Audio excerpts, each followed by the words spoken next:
On April 20th, 2010, the worst environmental disaster in U.S. history began. Deepwater Horizon, a semi-submersible, offshore, ultra-deepwater oil rig, experienced an uncontrollable blowout that caused a catastrophic explosion. 2 days after the explosion, Deepwater Horizon sank and oil flowed from the seafloor for 87 days until the well was successfully capped. 210 million gallons of oil spilled from the wellhead into the Gulf of Mexico during this time. 11 of the 126 workers present on the rig were killed as a result of the initial explosions.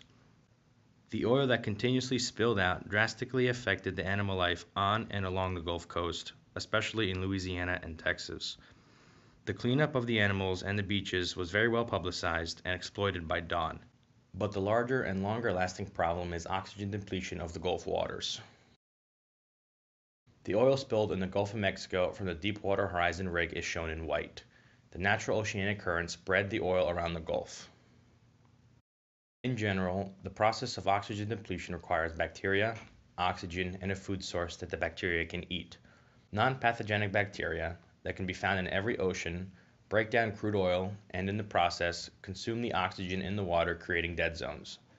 Any small decrease in oxygen in the water can kill many different species of fish, especially seen in the areas where the concentration drops to 2 parts per million. This massive killing of ocean life has huge consequences, like limited fish supply in certain areas and destroying whole ecosystems in others. This leads to harmful long-term effects for both the wildlife and the humans who rely on it as a food and income source.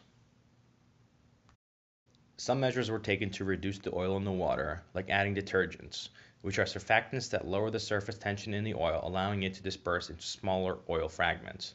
The smaller pieces become much easier for the bacteria to eat, resulting in faster decomposition. Another cleanup measure taken was the use of a boom to gather the oil from the surface and set it on fire. These both worked a bit, but most of the spilled oil was still consumed by the bacteria, leading to massive dead zones. We need to limit the events like oil spills that cause entire areas of the oceans to become inhospitable to help preserve the wildlife, the environment, and our Earth. The effects do not end once the oil has been cleaned. Therefore, minimizing or eliminating spills entirely is the key to protecting our waters from the after effects of an oil spill.